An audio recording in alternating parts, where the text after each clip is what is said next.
Queridos amigos, sejam bem-vindos a mais um vídeo no canal Poptopia. Eu sou Daniel e hoje nós vamos falar de X-Men 10, mas eu vou tomar a liberdade de recomendar algumas leituras, porque agora que a fase já está mais consolidada com a 10ª edição dessa série que a gente está acompanhando aqui no canal, já ficou claro algumas pistas do direcionamento que o Jonathan Hickman quer dar para o universo mutante, e eu trouxe algumas leituras complementares para enriquecer essa experiência. X-Men 10 trata-se da edição quinzenal da série regular dos X-Men. Nesse volume a gente tem aí os números 5 dos títulos que a gente já conhece: X-Force, Novos Mutantes, X-Men, Carrascos, Anjos Caídos e Excalibur. Continua sendo 160 páginas ao preço de R$ 24,90. Falando diretamente do conteúdo da HQ, que continua com esse acabamento bem bonito, com verniz aplicado aqui em alguns pontos da capa.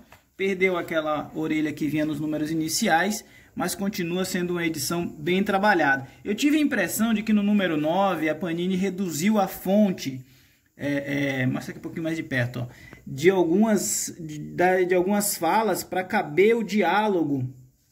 E isso diminuiu o tamanho, né? Porque como são diálogos muito extensos, me parece que eles precisaram. Então, quem tem dificuldade de leitura, talvez tenha esse desafio a mais. Tirando essa parte, as edições continuam realmente esteticamente muito bonitas, muito bem elaboradas. Dito isto, o Carrascos caminha para um desenvolvimento da trama entre o Clube do Inferno, onde a Rainha Branca e o Rei Negro travam lá suas lutas por influência no universo mutante. Então Emma Frost de um lado mexe suas peças e fortalece a sua aliança com a Kate Pryde, enquanto o Sebastian Shaw ele vai elaborando outras ações para fragilizar a posição da Emma Frost e colocar em risco a equipe dos Carrascos, que é liderada pela Kate, mas tem ali o papel tanto da Tempestade quanto do Homem de Gelo como peças fundamentais. Aqui eles novamente estão encarando aqueles caras que contam com tecnologia para desabilitar os poderes mutantes, né? E aí a gente começa a ver que essa fase ela dialoga com outros momentos, como por exemplo a fase do Wolverine com os X-Men, onde foi introduzido o Clube do Inferno Kids, que é um grupo de jovens prodígios que eles rivalizam ali com o Clube do Inferno original, e eles tentam de alguma forma atingir os mutantes com iniciativas para barrar o desenvolvimento de Krakoa. Isso aí foi introduzido lá pelo Jason Aaron na fase que o Wolverine liderava a escola.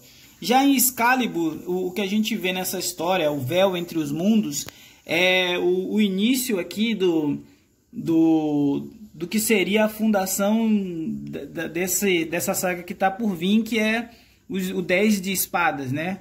O Apocalipse ele começa a elaborar o portal que vai abrir o caminho para o extramundo, e automaticamente ele começa a provocar o desejo da ilha de Krakoa a se reunir com a sua irmã Arakko. Novos Mutantes já segue uma linha diferente, né? Que na edição anterior a gente tinha uma equipe alternativa, que era uma equipe onde a gente estava vendo uma aventura de resgate, né? Que não é a história do Jonathan Hickman, era essa história aqui do Tiny Howard, onde ele mostra a Dinamite, a Armadura, o Glob, tentando visitar e resgatar a família do Bico. Aí essa história dá uma pausa e volta para 10, onde os Novos Mutantes originais, liderado pela Magia, eles estão lá no Império Shi'ar, e eles vão se envolver agora na trama de sucessão, né? Porque a Imperatriz Lilandra ela deixou uma herdeira, e essa herdeira está agora aos cuidados da irmã de Lilandra, que é a Rapina. E os Novos Mutantes precisam contribuir para a segurança dessa jovem que está sendo ameaçada por uma dissidência do Império Shi'ar. É uma trama um tanto quanto política, mas que o Jonathan Hickman começa a inserir elementos de que a fase dos mutantes ela não vai ficar só na Terra, vai ser um sci-fi que vai envolver outros cenários espaciais do universo Marvel, e provavelmente os Shi'ars vão ter um papel fundamental nisso. Na sequência a gente tem uma X-Force cada vez mais sangrenta, um título onde personagem perder membro ou ter lutas de tirar o fôlego não é mais novidade, porque é a pegada desse gibi.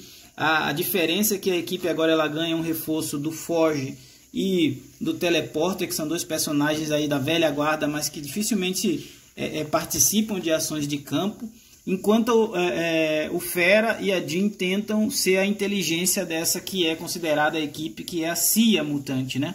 A Central de Inteligência de Krakoa. A gente vê o Wolverine mais uma vez sendo o líder de campo, mas o que eles fazem contra os vilões é apenas uma parte do processo, enquanto o Fera e a Jean lidam com a outra etapa ainda daquela investigação sobre o assassinato do Professor X. Temos Anjos Caídos também, que está caminhando para sua conclusão, ainda naquela busca da Psylocke pela sua identidade, é que ela tenta contar com a ajuda do Sinistro para entender um pouco mais do Apote, mas ainda existem algumas perguntas e algumas respostas não esclarecidas nessa minissérie, que é, ao meu ver, a mais distante assim, do universo regular e a que menos dialoga com as propostas do Jonathan Hickman.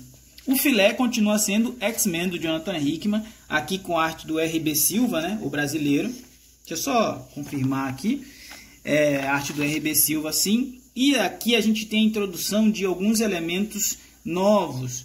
E não tão novos assim, porque ele resgata aqueles personagens que eram os filhos da Câmara. Esses personagens eles foram inseridos pelo Mike Carey lá na fase dele. E essa fase do Mike Carey é uma das que eu trouxe aqui com indicação de leitura complementar. Quando o Mike Carey ele escreveu o título dos X-Men, ele montou uma equipe que era liderada pela Vampira, e essa equipe ela estava lidando com questões relacionadas à Sina e alguns diários que ela tinha escrito, onde tinha coisas sobre o futuro dos mutantes. Nessa fase, inclusive, era o Humberto Ramos que desenhava, e tanto a Mística quanto o Gambit e a Super Sentinela tinham papéis relevantes nessa trama. Esse arco aqui, Cegos pelo Clarão, é um arco que veio antes daquela saga Complexo de Messias e estabeleceu algumas informações importantes para o que aconteceria com os mutantes na sequência disso, né? A gente viu a Vampira, o Gambit, o Míssil e alguns outros personagens envolvidos em uma trama que ela tinha várias reviravoltas e foi uma das fases bem interessantes dos X-Men no início dos anos 2000. E inclusive foi nessa fase que foi introduzido esses personagens do Filhos da Câmara que voltam a aparecer agora. Então, se você quiser ter uma compreensão um pouco mais ampliada do que vai acontecer com essa equipe que o Professor Xavier manda para um outro mundo, que é um mundo onde o tempo passa de uma forma diferente, seria interessante ler o arco escrito pelo Mark Carey, que saiu nessas mensais aqui, lá da primeira leva de X-Men pela Panini, quando as mensais ainda custavam aí seus R$ 6,90. A gente está falando de, deixa eu ver, 2008, né? Então já faz aí pelo menos 13 anos que essas HQs foram lançadas. E a fase do Mark Carey é uma fase bem interessante, porque ela explorou personagens não tão regulares de uma forma muito boa, inclusive com o Cable tendo a própria ilha dele, que é um protótipo do que seria Krakoa. Ele tinha uma ilha para os mutantes chamada Providência. Então é uma leitura que vale a pena. E por conta dessas leituras complementares, e da gente estar chegando aqui no número 10 de X-Men, mostrar de novo para vocês como está ficando a coleção. Eu gosto de mostrar porque eu sei que as pessoas curtem ver esse panorama aí. A gente tem um problema aqui de layout, ó. Reparem comigo. O número 1 está numa posição, o número 10 está na outra, mas tirando isso, que é um detalhe de lombada, né? Os lombadeiros piram, é uma edição que está ficando bem bonita. A gente tem aí os primeiros 10 volumes, né? Trouxe aqui como recomendação de leitura complementar para compreender melhor a fase do Jonathan Hickman. A gente dá uma lida em Fabulosos X-Men do Brian Michael Bendis com o Bachalo. Por que é interessante ler isso aqui, Daniel? Primeiro porque foi quando foram introduzidos alguns personagens que estão sendo utilizados pelo Hickman agora, como a Mutante Tempo, como o Mutante Bolas Douradas, como o papel de protagonista e Mutante Ômega que a a magia tem, mas principalmente por causa do tempo e do Bolas Douradas, que hoje fazem parte de uma equipe chamada Os 5, né?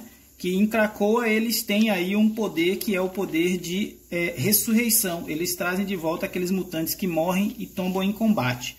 Então o que o Ciclope fez em agregar esses personagens, trazer eles para os X-Men, ele não imaginava, ou melhor, quando o Bendis criou esses personagens, ele não imaginava que eles poderiam ser utilizados da forma que eles estão sendo utilizados agora. Então, o Bola Douradas, que era um cara que soltava bolas douradas e ninguém via uma função para os poderes dele, hoje esses poderes deles, essas bolas, elas se tornaram ovos onde os mutantes são incubados para serem ressurretos depois da sua morte em combate, né?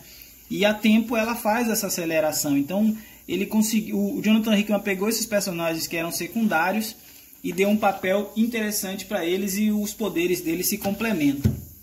Muito do que a gente está vendo em X-Men hoje também surge na fase dos X-Men do Grant Morrison.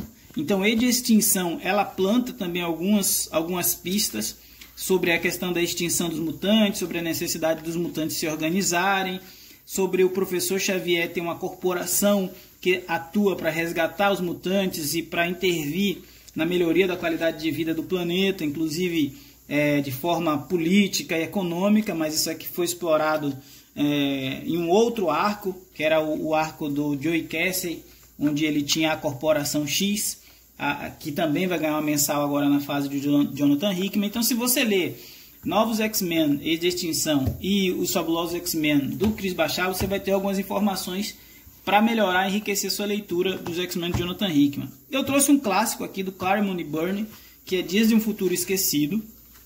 Inclusive já teve adaptação questionável para o cinema, onde tem algumas sequências envolvendo a Kitty Pryde do futuro, a Sina e a Moira. Por que eu estou falando isso? Poderia ser relevante para o que a gente está vendo agora. Por quê? Porque o que a gente vê muito da Moira e da Sina terem uma rivalidade onde uma não pode coexistir junto com a outra, uma das problemáticas que a gente vai ver futuramente é a Mística querendo o retorno da sua amiga, que é a Moira, e o Professor Xavier e o Magneto se negando a trazer a Sina de volta.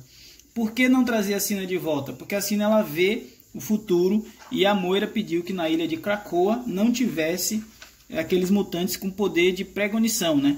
Para não saber o que vai acontecer ali na frente. Isso ficaria apenas a critério da Moira. Então, em algum momento, a Mística, que hoje é um operativo fundamental nas operações do Professor Xavier, vai exigir o retorno da Sina, e isso vai entrar em conflito com o que o Conselho Silencioso que governa Krakoa hoje deseja. Então, essa história aqui planta aí algumas pistas de como que essa relação pode acabar influenciando no futuro da ilha de Krakoa.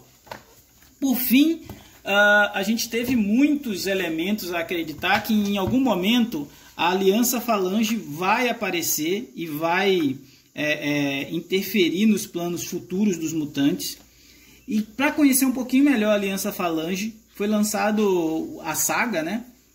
Lá no passado, que era a Aliança Falange, com a arte do brasileiro Joey Madureira, à época, onde o Banshee e a Emma Frost estavam reunindo a equipe da Geração X.